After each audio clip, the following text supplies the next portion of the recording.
So I grew up going to church all throughout high school. I had a church that I would go to every Sunday and every Wednesday. And going to this church growing up, I had a lot of built-in mentors. I think that when I went away to college, I had a better idea of all of the mentors that I did have when I was growing up and when I was in high school. A lot of them you don't think about, I've had my parents as mentors. I've had people at church, older girls and women who have been mentors to me, pastors' wives, older people in the youth, even college students who mentored me all throughout middle school and high school, and were always there and ready to listen to me and to even pursue relationships with me and ask me about how I was doing spiritually and just in every aspect of life. And those are all things that were just natural. They were there for me, and I didn't have to go out and seek them or search for them. They were just there. So when I went to college, that completely changed. I was completely on my own, and I didn't have anybody asking me how I was doing spiritually. I didn't have people asking me to tell them about what's going on in my life or how they can be praying for me. I remember when I was in the youth group, and I would have girls constantly coming up asking me, like, hey, how can I pray for you? And they would be texting me and asking me throughout the week about what was going on in my life. And all of that was pretty much gone when I went to college. And that was really hard for me. My freshman year, I did a lot of, not a lot of searching, but just a lot of waiting. Just kind of waiting for someone to come up to me and to decide to mentor me and to pour into me, and to text me and ask me how I was doing or if I had been reading scripture. And the longer I waited, the longer I realized and the more I realized that I had to take a step to find that person who was going to pour into me. That it wasn't just going to walk into my life, but that I had to go out of my way to find someone to pour into me. And I realized just how important that is when I didn't have it right there at my hand whenever I needed it. I realized how important it is to have people to keep you accountable, to show you how to grow deeper in your faith, to read scripture, to memorize scripture, and just all those important things that it takes to continue to grow deeper in your walk with Christ. So after my freshman year, I really started searching on my own for someone who could pour into me and to mentor me. My sophomore year, I worked as a residential assistant in the dorm that I was living in. So I was in a position to mentor a lot of girls under me. I was able to have a Bible study in my dorm, and girls would come once a week, and I was able to lead them, but mostly just walk alongside them. Whenever I was in the youth group, I was able to pour into some girls that were younger than me. But then stepping into college, it was a lot of discipling and mentoring girls that were the same age as me.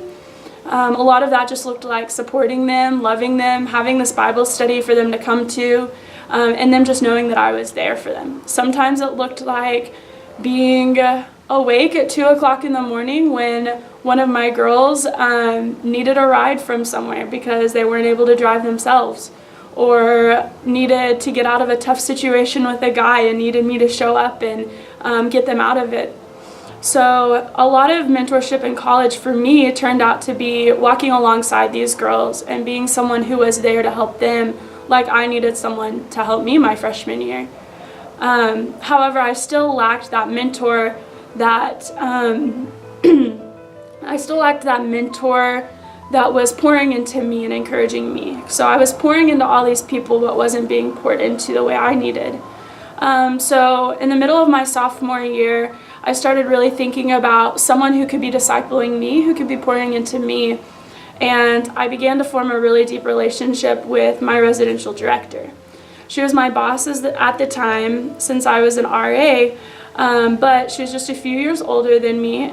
She graduated from UCO, and she loves the Lord. She spent much of her life on mission in Spain, And it was her first year at OBU, my sophomore year. So I began going to her, and I began learning under her as someone discipling me. Her name is Lainey, and even now I go to her apartment every Tuesday morning, super early in the morning. This semester I think we met at like 6 o'clock, 6:30 in the morning, and it was so early, but I learned that with the busyness of college, if I'm going to do something like that, if I'm going to be discipled by someone or poured into by someone, sometimes that takes sacrificing some sleep-in time to go and to be poured into, to have someone to hold me accountable to memorize scripture and to be sharing the gospel. So she's been mentoring me since my sophomore year, and I am so glad that I have her in my life because she challenges me all the time to live a life that is worthy of the calling that Christ has placed in our lives. And she challenges me to grow deeper in my faith and to love people and to love God better. So now that I've sort of figured it out, and I have someone who's discipling and mentoring me, and I have people that I'm able to pour into and mentor at school, I'll be graduating soon, and that's just another step where I'm going to have to figure out all over again without college what that looks like. But no matter what, middle school, high school, college, the rest of life, something that I've learned is so important is mentorship and discipleship. And if you don't have someone to pour into you when you first get to school, that's so important to find. And even if you do have people to pour into you when you're leaving and going off to college, it's still important to find new people who can push you even further in your faith, who aren't just your parents or people that you've grown up around. It's so important to have people to pour into you and to mentor you, and it's so important to mentor others. Some of the things I've learned the most have been from people that I was mentoring. So it's so important to have someone to mentor you and to find someone to mentor when you go to college. And it might be a little awkward or difficult having those first few conversations, asking someone to mentor you. I've had girls come up to me and just plain out ask me, hey, I need someone to mentor me. Can you do that? And so that's okay. And it might be awkward at first, but find someone who loves the Lord, who's deep in their faith, and who can mentor you and walk with you through those steps in college. My name is Alyssa Mendoza. I graduated from Bixby High School in 2015, and this is Grow.